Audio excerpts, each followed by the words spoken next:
Hi, boys and girls. Welcome back to Storytime with Mrs. Clark. Today we're doing something different.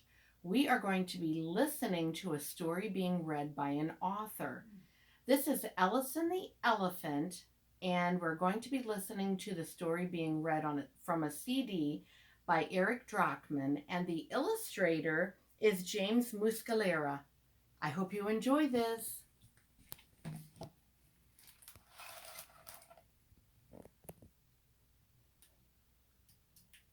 Ellison the Elephant.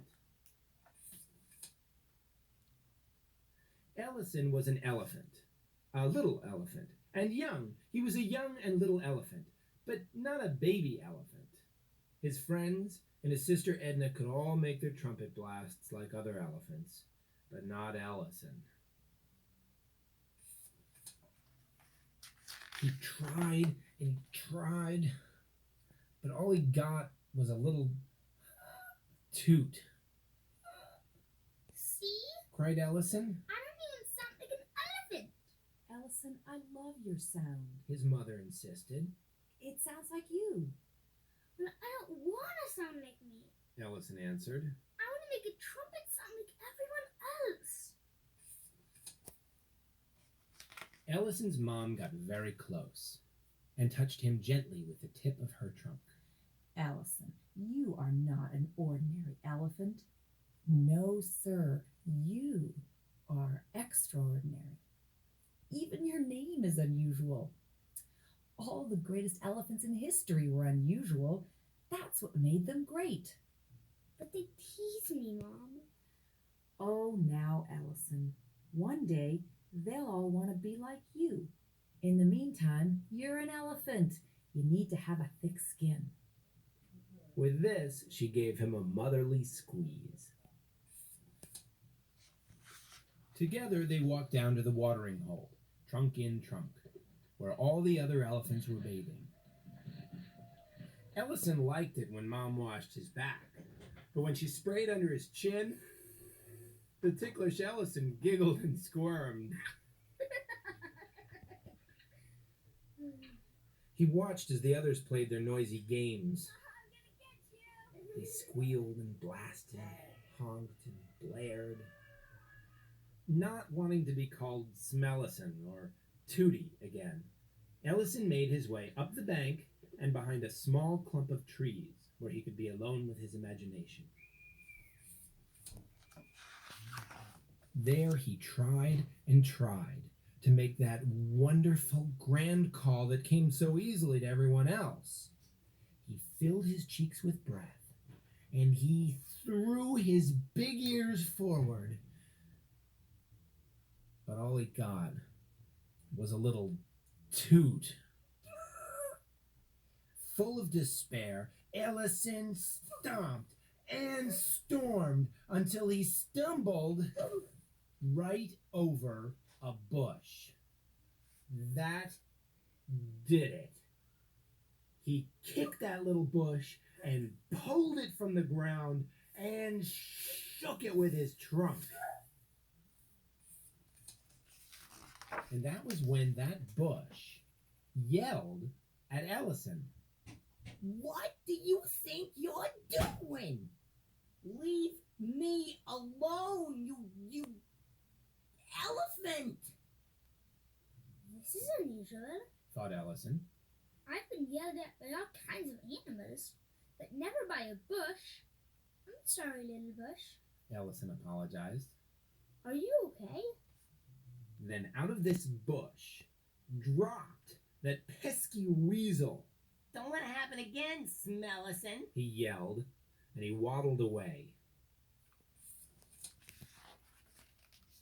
Ellison followed him around the corner, over the hill, and into a valley, talking as he went.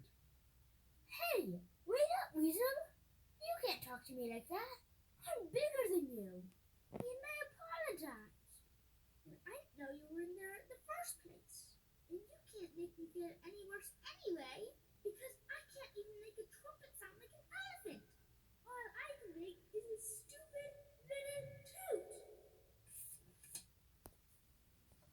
Weasel stopped in his tracks and turned around to look up at Ellison. Okay, do it. Do what? Ellison asked. Your sound. Weasel answered. Stop whining about it and let's hear it. Fine. Ellison agreed, and he blew a sad little sound. Weasel shook his head. Yep, that's terrible. I'd be mad too. And he disappeared into a hole in the ground. Ellison was not afraid of that little weasel. He walked right up, stuck his trunk down the hole, and blew one very crisp, clear sound that echoed underground. What followed was a long silence, during which Ellison was a little afraid. He wondered if he should have just let Weasel be this time. But then, Weasel popped out of the hole with dirt on his fur and a smile all over his face. Now that I like. He said, shaking the dirt off. Do it again. You're making fun of me. Replied Ellison. No, I'm not. Weasel insisted. What else can you do? I don't know. Admitted Ellison. Can you hold it longer? Ellison tried.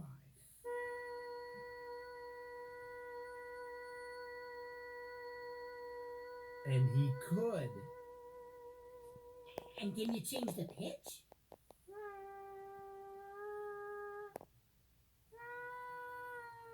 And he did.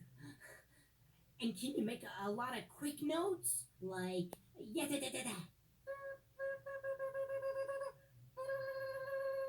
And he did. Wow! Yelped Weasel. This is great. Okay. Now, close your eyes and look inside.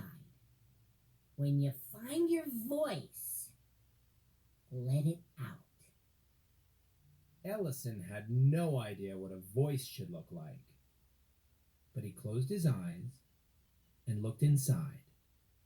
And looked and looked until he found it. It looked like nothing he'd seen before, but he knew it right away. It was his very own voice. Ellison's legs felt stronger, and his heart grew bigger. He took in a deep breath and started with a long note that went on and on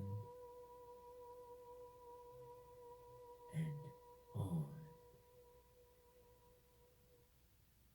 until all of the ears on all of the elephants in the watering hole turned to listen. They set out at once in search of that most extraordinary sound.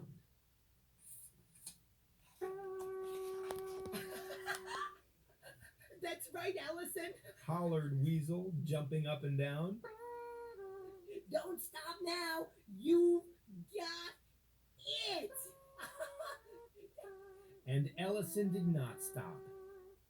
He made every sound that came from inside, and it formed a tune that made him dance.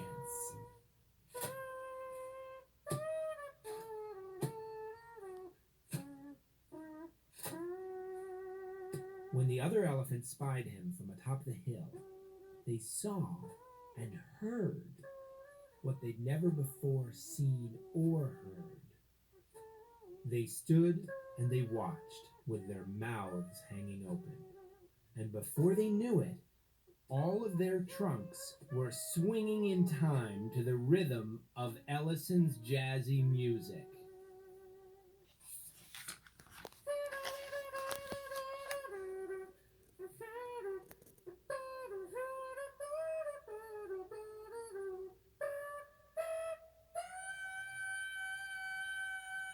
When he came to the end of his brand new tune, Ellison opened his eyes and saw and heard the whole herd. They rushed downhill to see the elephant who invented music. Leading the pack was Ellison's mom, beaming from one big ear to the other. How'd you do it, Allison? I heard, Mom, from Weasel. Weasel? Asked Mom. Your imaginary friend? Yeah, he helped me find my voice. And it's really unusual. Edna, Eleanor, and Eli crowded in next to Ellison, begging. Teach us, please. Everyone wanted to be as unusual as Ellison. All of the elephants, and some of the other animals too, danced and sang and kept rhythm while Ellison played his jazz trunk.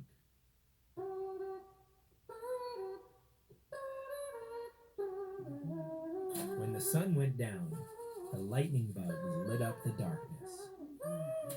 All night long, animals came from everywhere to hear the unusual elephant with the extraordinary sound.